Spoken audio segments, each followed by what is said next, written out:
And the sun is not forgiving, is it?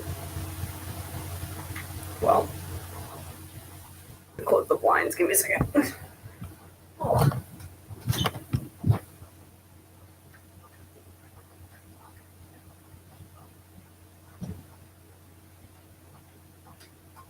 Did it say that did something? It did. Oh, I hope it did. Okay. Hello, the one person who's here, and anyone who joins in after I post this. Okay, so I was thinking that so spring break just started for me, and I was like, what's the best thing, first thing for spring break is read one of my favorite books. It's backwards for you, I'm sorry, but it's The Diary of Edward the Hamster from 1990 to 1990. It's one of the best books I've read so far. It is so good. It's about this hamster, and it's his diary of living in captivity. So I'm going to read it to you. So the thumbnail of this live stream was the cover of the book, but here's the cover more close. It's just Edward having a smoke. So let's enjoy. This shouldn't take too long. I'm going to read the preface and then the book. There's not many words on the pages, so this shouldn't take too long. Oh, you can't see that. Just take my advice. But there's pictures and stuff, not many words. The chapters aren't really chapters, they're just broken up by days, since it's the diary. So I'm going to start off with a preface. I hope you enjoy. So I'm not that great of a reader, so if I stop or have to go back, I'm sorry about that, but I'll try the best I can. Okay, so the preface. In the summer of 2008, I happened across just another garage sale in a leafy northern suburban town. It seemed much like any other garage sale, until I noticed the glint of a small cage flicker from under a desk. I can't say why I was drawn to it, but having opened its side door, my eyes immediately alighted on a tiny document, so small I could barely read its title. I could only decipher the word Edward in scrawled handwriting. This was no ordinary discovery. It soon transpired that the document I held in my hand would transform contemporary literature in both the human and rodent worlds. I discovered the Diary of Edward the Hamster. It is an extraordinary work, profound meditations of the nature of captivity and the soul, interlaced with stark reflections of the grinding banalities of everyday living, illuminate its tiny pages. Edward unpicks the very fabric of tedium and forces us to question the drive that leads any of us to first take inky straw to paper. His short life is here set down in its entirety, yet his voice will surely echo through centuries to come. If you should take the time to read this intense but intimate journal, you may come to realize that Edward is not just a hamster. He's a state of mind. And I'm also going to read who this is by. This is a good book. So that whole preface was written by Dr. M.E. Rodenstein, specialist in hamster linguistics and philosophy at the University of Massachusetts in 2012. So now we're on Diary of Edward the Hamster. So I just read the preface, so now we're on to the book. Okay. Wednesday, April 30th. It is my anniversary, and no one seems to have noticed. 6 months today. 6 months since they bought me from Sniffles Pet Shop. Saturday, May 3rd. I've decided not to use the wheel again. Saturday, May 4th. I decided to use the wheel, but only at night when they're sleeping. I'll scratch and scrawl and rattle the cage just to annoy them, to show them I will not do tricks. That if I do anything, it's for me, not for them. Then we have him having a smoke, just chilling there on the wheel. The smaller one came for me today and tried to pick me up, but I ran and hid in the hay. She soon stopped.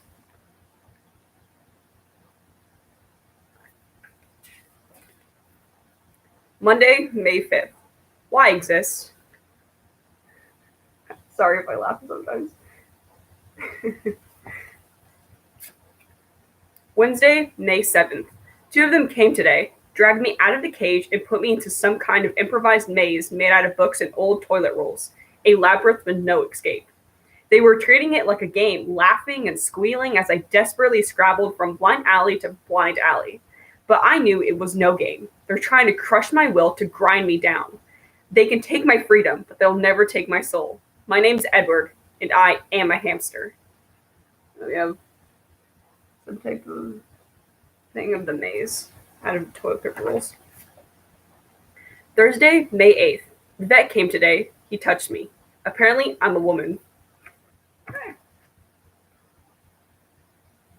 Just him pondering. Friday, May 9th. Not a woman. I've checked. Saturday, May 10th. Here I have everything I need. There's no reason to be unhappy.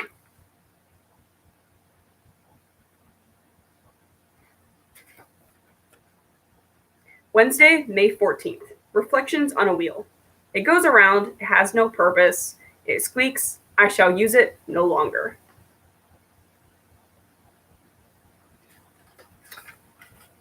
Friday, May 16th. Use the wheel, ate seeds, drank water.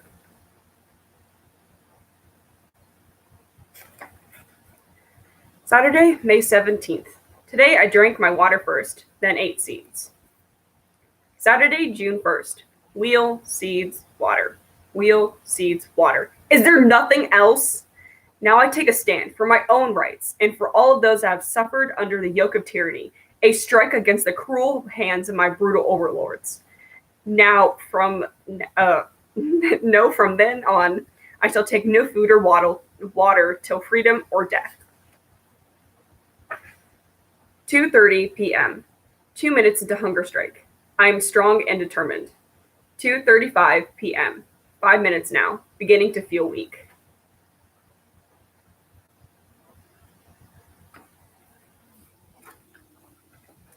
(2:41 p.m.) The seeds. They're taunting me.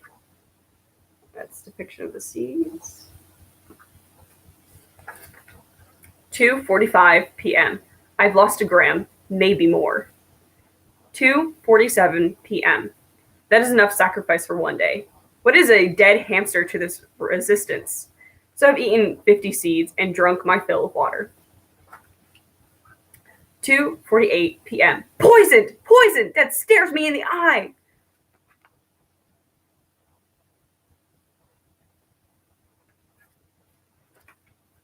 (4:00 p.m.) Recovering from mild indigestion. It has been a long day. Friday, August 1st. Today the cat approached. I thought it meant me harm at first. It is so very large, and it took me some time to pluck up the courage to speak. But when I did, he grew closer, as if curious to hear. My name is Edward. I'm a hamster, I shouted. Are you familiar with my species? He made no response, excepting a dim purr. I could make out no words. Perhaps he was shy. If that were so, I was anxious to set him at ease, so I saw a common bond. Do you have a wheel? I asked. Again, the faint purr. My patience is small, perhaps foolish. I then abandoned tact.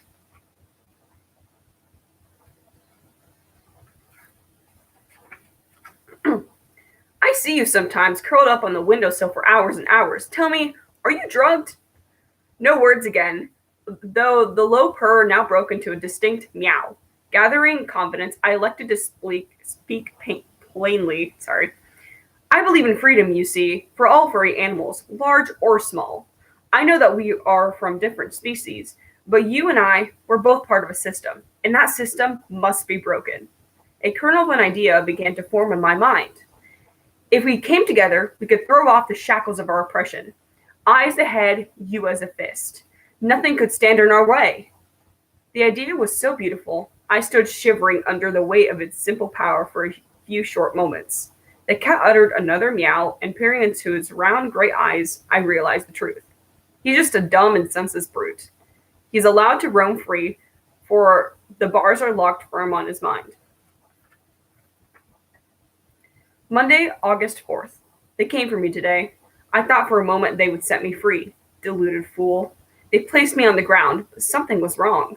I was at once in the world and separated from it, by some manner of force field, an invisible ball, providing only an illusion of freedom I've craved for so long. Why do they taunt me so? This is a picture of the ball. Wednesday, August 20th. The ball again. This time I was ready. As before, I was whisked from the cage and violently thrust inside. My heart pounded, yet I remained still as a rock and watched until I saw their attention has drifted. Then I sprang for the door, straining with every sinew, every muscle, every fiber of my being, moving faster and faster till I built an unstoppable momentum toward the long corridor of lights that opened and yawned for me as I drew closer and closer. Him going to the light. A foot suddenly blocked my path and pushed me away from freedom. I fell back, a defeated and broken hamster. They are playful in their cruelty. Wednesday, September 3rd. Why write? Life is a cage of empty words.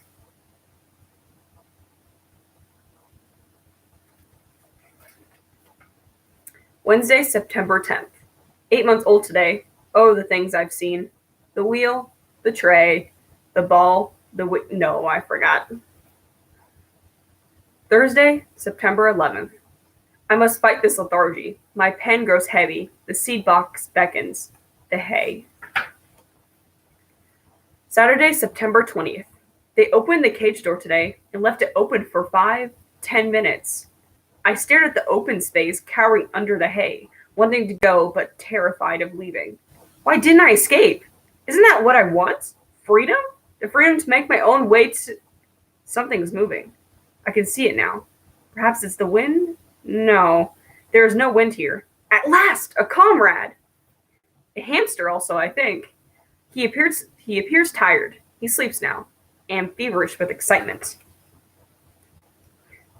Sunday, September 21st. And still he sleeps. I can barely contain myself in anticipation of a true intellectual dialogue. Oh, how I've craved this moment. I wonder what he is. A thinker, perhaps? A philosopher? Or perhaps a maker of things, whose very craft has led him to contemplate truth, life, and the nature of our captivity. Perhaps he's found a compromise. He seems content. I will rest a while to gather myself for a first entente. And there's Edward and the new hamster. Monday, September 22nd. He is awake. Tried to engage him in conversations for a moment, but he seems groggy. Understandable after such a long sleep. Now he eats in the corner. He makes quite a noise. Thursday, September 23rd. He uses the wheel. He's yet to show any interest in me. Perhaps he needs to stimulate himself first with exercise. Wednesday, September 24th. He is still on the wheel, beginning to sense that he is toying with me. Thursday, September 25th. He eats again. When will he dispense this infernal charade? I will confront him at first light. One of my favorite chapters. Friday, September 26th. He says his name is Wolf, although he's not a wolf. He's a hamster. I try to goad him into debating the nature of our captivity on the emptiness of life and a rational will to live. He burped, laughed, and defecated in the food tray. He's either mad or profoundly stupid. I'm crushed. He sleeps again. Perhaps I shall do the same. It is my only option. Sunday, September 28th. His vacacious enthusiasm for life is driving me to distraction. On he bustles, now eating, now sleeping. To what end? What is his legacy? What might others learn from him? I must sleep. He takes to the wheel again. Monday, September 29th. The infernal noise is driving me insane. For hours, this pointless scrabbling and squeaking, round and round it goes. Still, if I'm not sleeping, neither are those that keep me in here, in this cage. Where are they? In bed? Curled up in a ball? Head under a pillow? Watching something on television, perhaps. Or maybe they're sat up, eyes reddened, staring at the cold emptiness page of a diary like mine, scribbling across it line after line after line of anguish, meaningless rubbish, all to the deafening squeaking and scrabbling of that bastard wheel. I think that's of the wheel.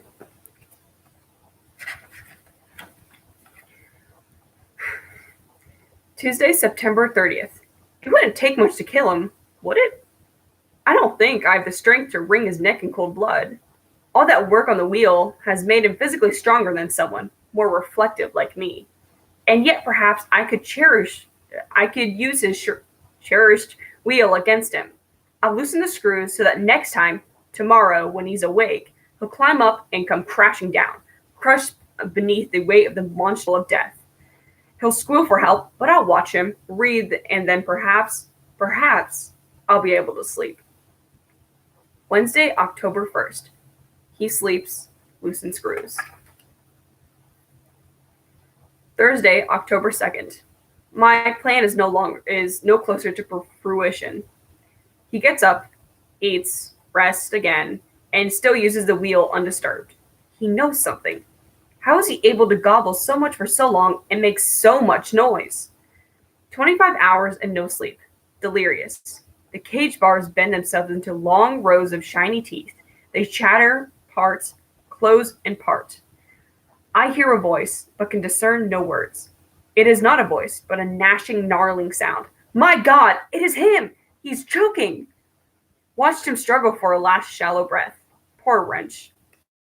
I feel a twinge of pity. Saturday, October 4th. Strange day. They were quite excited when they found him. The larger one put his hand in the cage and removed the body while others made a peculiar squealing noise, as if they were actually enjoying it. Though I couldn't be sure. They let me be anyhow. Funny. I feel all the more alone now. Not that Wolf offered any meaningful conversation. Only that I would enjoy some stimulating company. I shouldn't weaken myself with any vain hopes, however. I know that I'm destined to live and die alone. And this is poor Wolf just dead lying on the floor. Wednesday, October 15th. This is the final cage. None shall escape.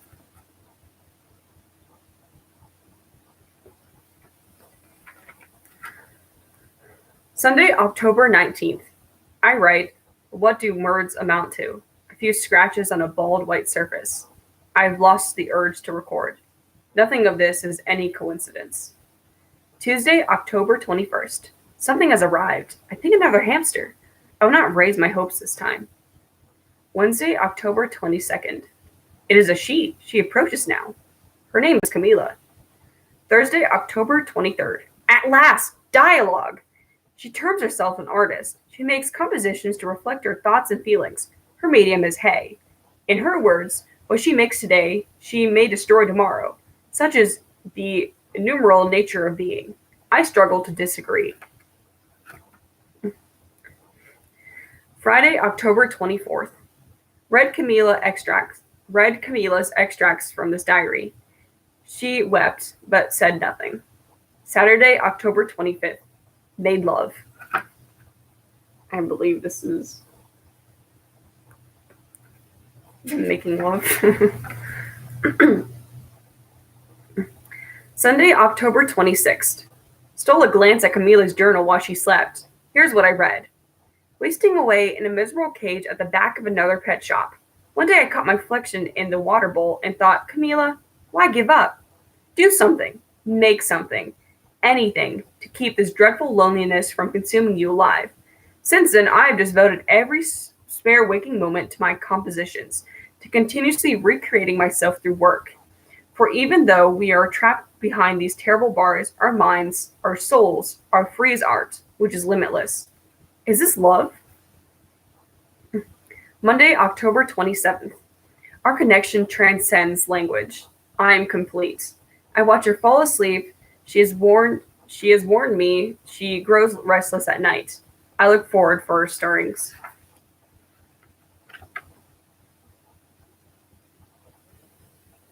Okay, it's not focusing, but that's an ashtray. There it is.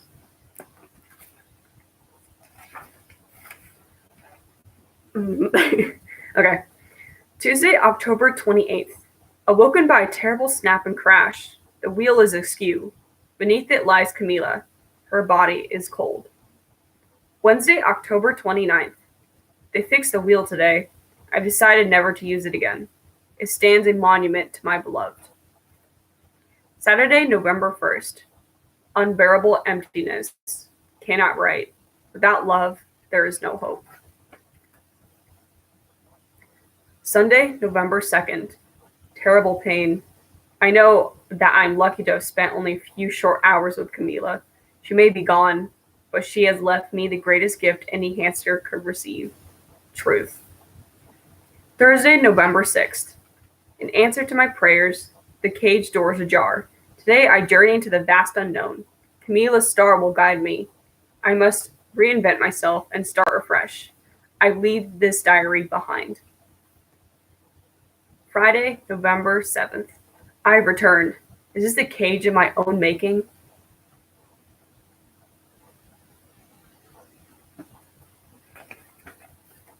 Monday, November 10th. What is real? I eat, but I cannot taste. I think, but I do not feel. I write, but I do not understand. My dreams are vivid, life less so. A blurred hand snakes into my cage. It is a venomous, sneaky thing, the instrument of my suffering. I shall take no more of this. I shall strike against it. I shall bite. The blood draws easily, a piercing scream. I am thrown into the cage floor. There I lie still. I do not know what fate awaits me, though I am sure it shall bring an end.